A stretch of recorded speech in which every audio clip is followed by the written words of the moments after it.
Good morning from Tenderfoot Farms. It's May 28th, Memorial Day 2018, and we just had a little less than a quarter inch of rain last night, and it's our first rain in over 3 weeks. Things were getting pretty dry and crunchy. Today I want to talk to you about the right way to use a tiller or a cultivator. First of all, if at all possible, get one with a Honda engine. They are awesome. This one started up this morning, first pull after sitting all winter long. That also is because I stored it well with stable in the fuel tank, but it's just a great engine and runs wonderfully. Today I'm going to talk to you about how to use your tiller for weeding. This particular tiller has both front tine drive and rear tine drive, so the tires go forward, but the tines can be turned in reverse, or they can be turned going forward. When you're trying to dig shallow for cultivating, like for digging up weeds, maybe you can see some of the weeds I've got here growing in the aisles. They works best if you've got your tines going forward and you're digging shallow. So we're going to give you a little demonstration of how this works.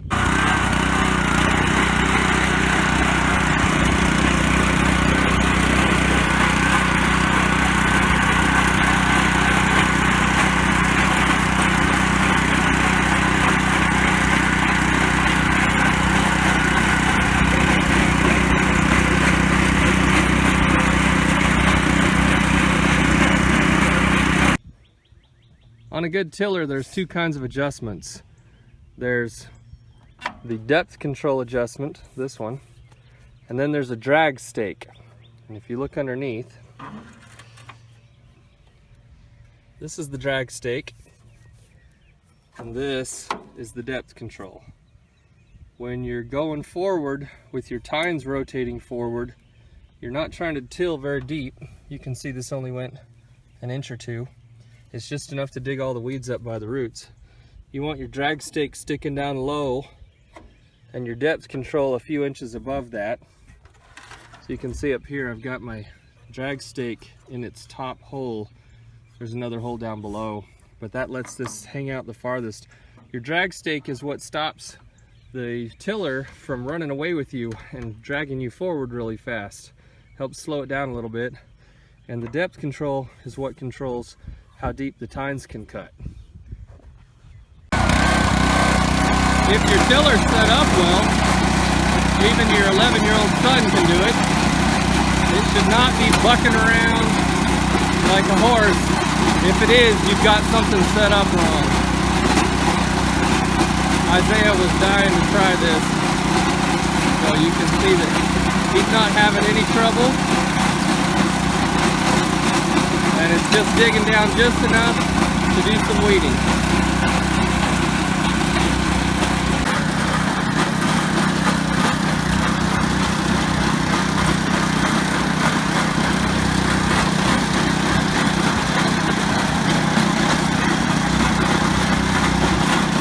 A good tiller will have a great big weight in the front that helps counterbalance some of the weight. Makes it easier. Okay, stop Isaiah.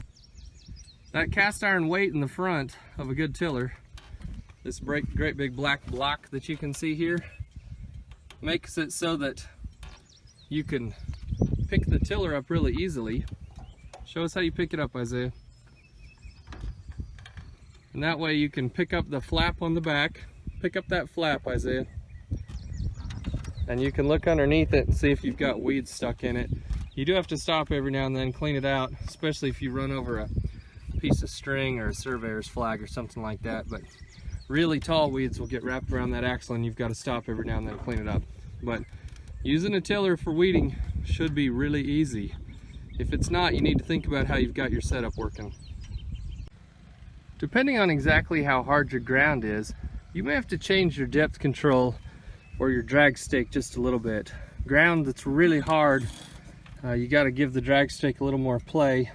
So try it up and down a couple of notches, especially if it's not behaving nicely. It also really matters how much moisture is in your soil when you do this.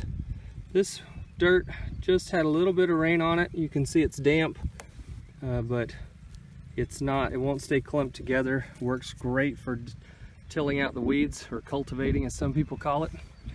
And you can see that I've got lots of weeds starting to grow in my corn, lots of grass, and it's just the right size for a good run through with the tiller. When you're planting things like corn that go in long straight rows, you want to be very careful about the spacing that you've got between them, because if you do it right, your tiller will fit just right so that you don't hit them. You can see this tiller is 17 inches wide. I try to plant on about 20 inches, so I get 1.5 inches on each side. You can see underneath this tiller that the blades curve inward. That's so that they don't dig up the roots when you go really close to a plant. See over here that they curve inward. So they come down pretty close to the plant and then curve away from the plants. And that really matters. So pay attention to your spacing of your rows and how straight you keep them, because it makes a big difference when you go to weed later with your tiller. Alright, let me show you how to deal with the problem. I'm trying to till the space in between my rows where the tractor's driven a lot and it's super hard. Watch what happens.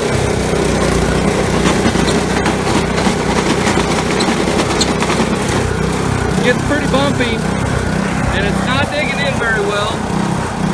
So what I'm going to do is change those tines to go in reverse, but still shallow, and it'll be a lot better.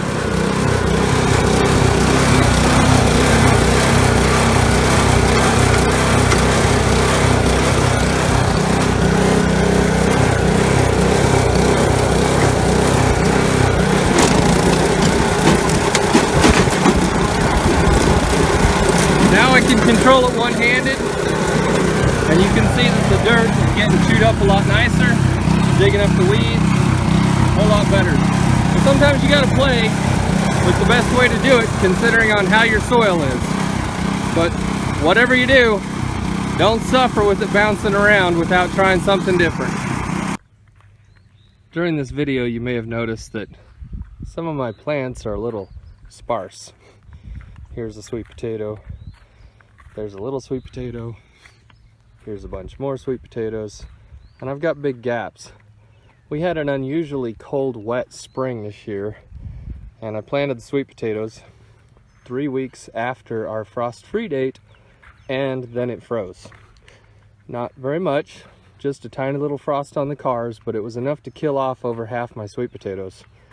And the ones that are growing well, as you can see here, are the ones that had a big chunk of potato still attached instead of the bare root ones. Most of my bare root sweet potato slips that I grew died. So I've lost about 40 or 50% of all my sweet potato plants. You probably noticed in my tiller video earlier that I had the same kind of problem with my corn. This patch of corn is very spotty. Right after we planted this, we had 3 inches of rain in one storm, and it washed a lot of the seed or buried it and made it so that it just didn't come up very consistently. You can see that it's growing pretty well, but I've got lots of big gaps where there's no plants. That happens sometimes when the weather's particularly unusual. Knowing that our corn was particularly spotty, we seeded about 2 weeks later another block of sweet corn, and you can see here that this is coming up a little better. Hopefully it'll be okay. It depends on how much rain we get later in the summer. Planting late like this means that it's more susceptible to having issues if we don't get enough rain during the heat of the summer. So we'll see how it goes. But this is what I did to try and compensate for my other patch of corn over here. It's kind of spotty and has issues. Working a garden at this kind of scale, this garden's about 150 feet by 150 feet. means that I cannot water it for the most part, and I have to depend on the rain. And so sometimes the weather gets the best of you. When I originally seeded my hills for squash and pumpkins and cucumbers, most of them got washed away by that 3-inch rainstorm. So I had to replant some more. And just to be sure, because I knew the weather was crazy, I planted a whole bunch in each hill. 7, 8, 9, 10 seeds. Seeds are cheap, and it increases my odds. So I reseeded the hills, and this is a hill that I didn't have to reseed. It grew. But you can see that I've got quite a few plants in each hill. And what I do is, as they come up, I just go through and I thin them, and then I'll come back a little later and I'll thin them again, and I just keep pulling out the weakest of the plants and making sure that I leave the best ones. And that way it helps me compensate for strange weather, never knowing how it's gonna go. I'll finally keep thinning them until I get down to 2 plants per hill like this, and then I'll leave them alone. You can see that same thing here. These are my pickling cucumbers, and I planted a big long row of them. Lots of plants. Planted them every foot, and every foot I put a big batch of seeds, probably 8 or 10 seeds every foot. And you can see this one is bigger than all its buddies, and that's because this one survived that really bad rainstorm and grew. But most of the row didn't, so I had to reseed.